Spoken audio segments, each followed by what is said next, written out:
Hello, my name is Robin Whitney. I'm going to be informing you all about one of the most challenging and rewarding jobs in the employment industry. Here's my audience.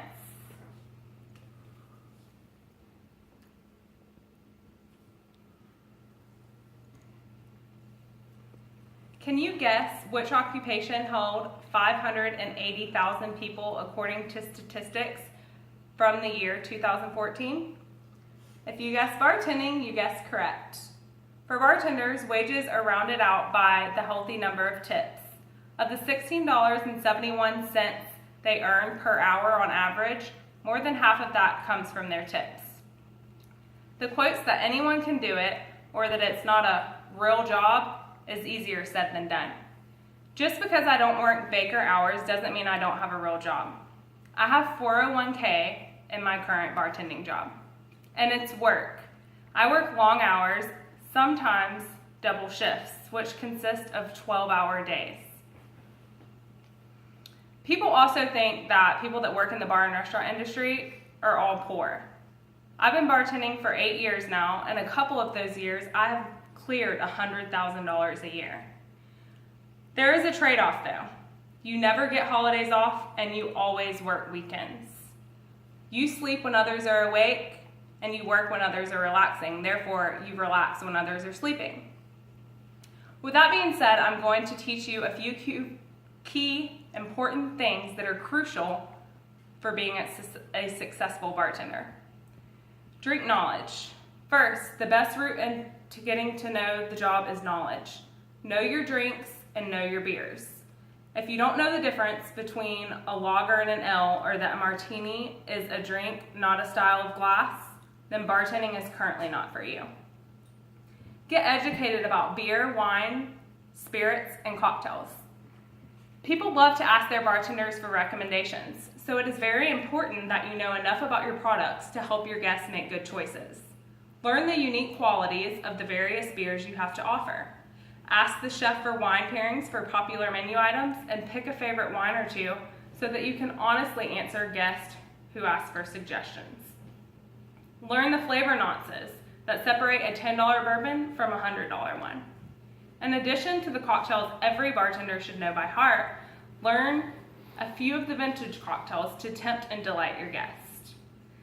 There are also schools that teach bartending, but I have never been to one. I'm self-taught.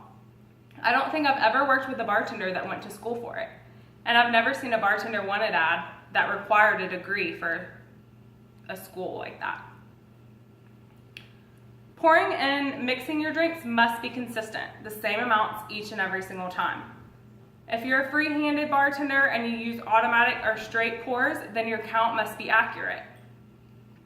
Be careful of over-pouring or over-serving. Both can be dangerous and put you and your job in jeopardy, which should encourage you to be concerned with the local and state laws of your jurisdiction. Furthermore, you always have that one customer who wants a stiff drink. That is where the infamous eye roll comes into play. If they want a double, they can pay for it. We have a button for it in the computer. This is very important. We have a business to run.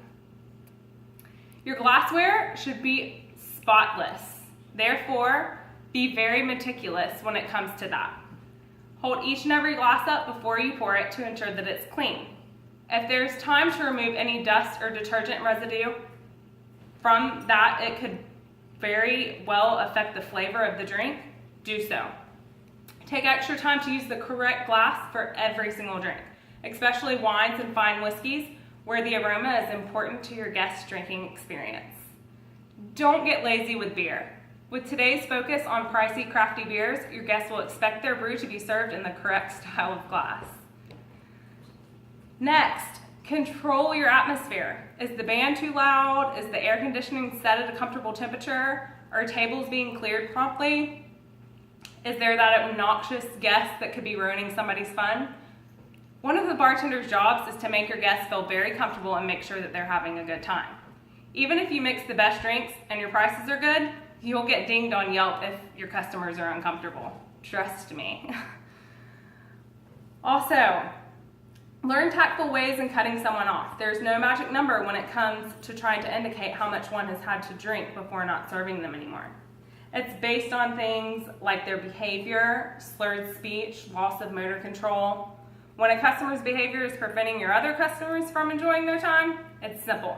Cut them off. Last, but most importantly, always get to know your customers. The key to attracting a loyal clientele is giving your customers a little personal attention. Hey Scott, how are you doing? How's your wife Diane? That makes somebody feel very appreciated, and it lets them know that they are remembered. That's very important. Learn a few details about their life and use them to make small talk when business is slow. Make a point of getting to know their names, whether it's when you're greeting them when they arrive or even when you're cashing them out with their check. Customers really, really appreciate that.